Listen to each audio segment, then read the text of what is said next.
Welcome mga idolo, sa video na ito pag-uusapan natin ang kwento tungkol kay Zetian. Pero bago ang lahat baka interesado ka sa ganitong mga video huwag kalimutang i-click ang subscribe button, at i-hit ang notification bell para laging kang updated sa mga video natin. Si Zetian ay ang Empress ng Shendo, ang banal na kabisera ng Cadia Riverlands. Tinagurian din siyang Tomb Keeper, dahil nagtayo siya ng mga monumento na magsisilbing alaala sa mga sinaunang panahon. 1,000 taon na ang nakalipas, ginamit niya ang huling kapangyarihan ng espiritu ng Phoenix para lumikha ng Shendo, isang banal na lugar para sa mga mortal ng Cadia Riverlands. Dahil sa pagod sa gawain ito, nahulog siya sa isang malalim na antok. Lumipas ang 1,000 taon bago siya muling nagkatawang tao sa Lake of Reflection, at bumalik sa Divine Capital bilang isang mortal upang muling umakyat sa pagiging banal. Sa paglipas ng 1,000 taon ng pagsisiyasat ng sarili, ang kanyang pasya ay nanatiling hindi natitinag, natagpuan ng Phoenix ang walang hanggang pamamayagpag nito sa Divine Capital. Ngayon, siya ay naluklak sa trono bilang Empress, upang ipalaganap ang isang panahon ng walang katapusang kapayapaan at kasaganaan para sa isang umuusbong na kaharian.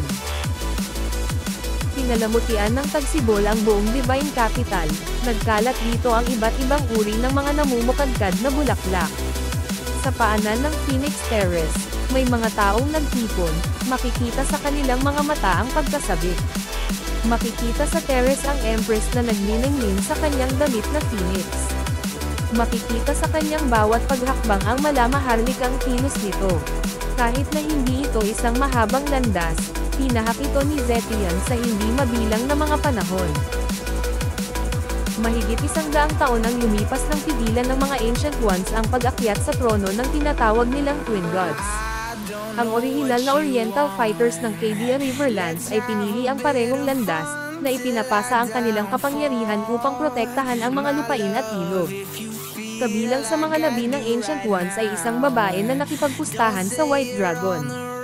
Sinabi niya na kahit walang pahintulot ng Divine Cultivation, ang mga mortal ng Cadia Riverlands ay maaaring makamtan ang kapayapaan sa loob ng 1,000 taon sa ilalim ng kanyang pamumuno.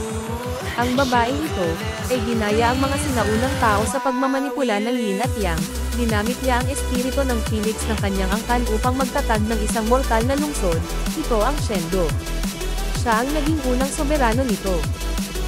Di nagtagal, sumiklab ang War of the Twin Dragons sa Cadia Riverlands. Naglaho ang babae sa gitna ng kabuluhan, ngunit iniwan ang kanyang espiritu ng Phoenix, na nagpo-protekta sa Divine Capital hanggang ngayon. Lumipas ang milenyo, at habang magkakasunod na namamahala sa kabisera ang iba't ibang marangal na pamilya at mga ministro, walang sino man ang maaaring magmana ng kapangyarihang iniwan ng tagapagtatag nito.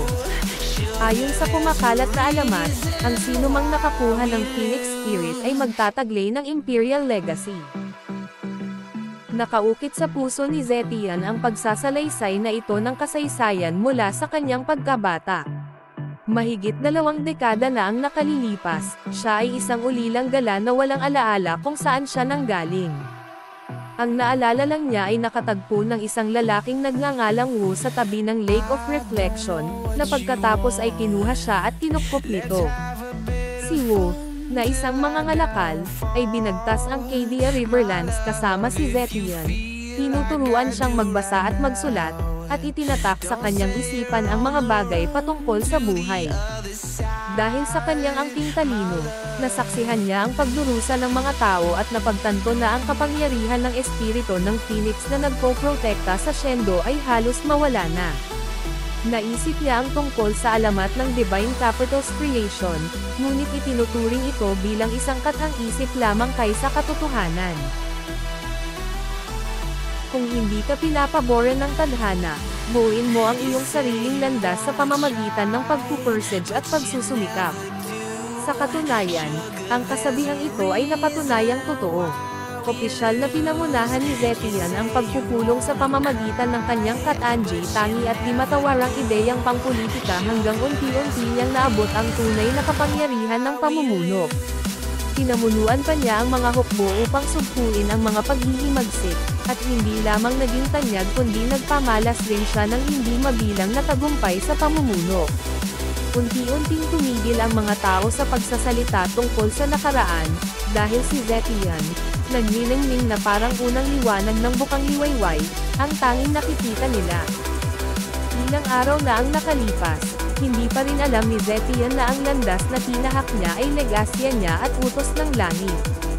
Dumaan si Zetian sa Lake of Reflection sa ilalim ng Dragon's Ridge, at dito nga nanambalik ang kanyang mga alaala. Ang lawa ay kasing linaw ng araw, at nang tumingin siya sa ibaba, ay naaninag niya ang kanyang buhay sa tubig.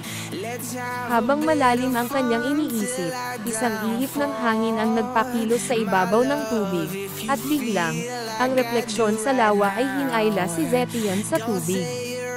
Hindi ito refleksyon. Sa kanyang pagkatulala, narinig niya ang boses ng isang babae. Dito ko itinatayo ang monumento na ito, upang ipagpatuloy ang kalooban ng mga Ancient Ones, upang matiyak ang kapayapaan para sa lahat ng henerasyong darating. At sa wakas nga ay naunawaan na ni Zetian ang kanyang sarili. Sa isang parte ng kabanata ng kasaysayan, ang babaeng nagtatag ng Divine Capital ay labis na nagpakawala ng kanyang kapangyarihan upang protektahan ang Cadia Riverlands at nahulog sa isang malalim na pagkakatulog sa ilalim ng Lake of Reflection. Libong taon ang lumipas hanggang sa ang nakamamatay na labanan sa pagitan ni Baxia ang Mystic Tortoise at ng Black Dragon's reincarnation ay gumising sa kanya, sa anyo ng isang batang babae.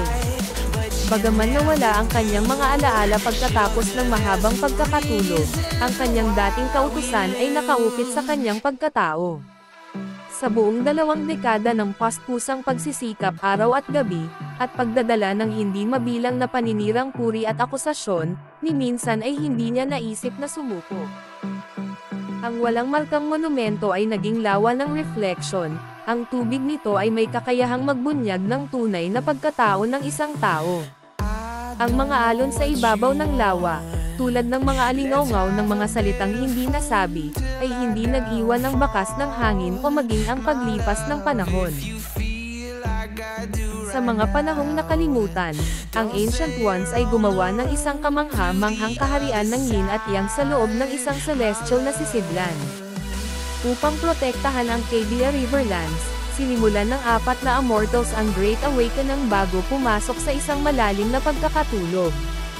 Mula noon ay minana at ipinagpatuloy ng mga banal na pinuno ang pamana na ito, kung saan ang mortal na kaharian ay nagpapatuloy ngunit isang panandaliang sandali ng kawalang hanggan. Ngayon, minana ko ang karunungan ng mga sinaunang tao, at ang mga birtod ng mga nauna. Tinatanggap ko ang kalooban ng mga langit at ang utos nito. Ako ay sisigat sa langit at lupa, magdadala ng kaliwan sa mga karaniwang tao, itaguyod ang mga pundasyon ng estado, at pangalagaan ang banal na kabisera. Sa pagsasakatuparan ng utos, tinitigan ni Zetian ang masa mula sa tuktok. Ang tunay na pagkaluklok dito, ay nasa puso ng mga tao. Ang kapangyarihang dating nawala upang protektahan ang mortal na mundo ay muling damaloy sa kanyang mga daliri, na hinayla ng pagkakabuklod ng kalooban ng mga tao. Ang espiritu ng phoenix ng kanyang angkan, na minsang nawala, ngayon ay muling binuhay ng debosyon ng kanyang mga nasasakupan. Namulaklak ang mga peonies sa kanyang noo, at isang ingrading phoenix ang umikot paitaas mula sa kanyang mga daliri. Lahat ng nakasaksi ay yumuko bilang paggalang sa Phoenix habang nakamasid ito sa maunlad na Divine Capital. Ang kalooban ng langit at ang puso ng mga tao ay naging isa. Sa utos ng langit, umakyat si Empress Zetian sa kanyang trono.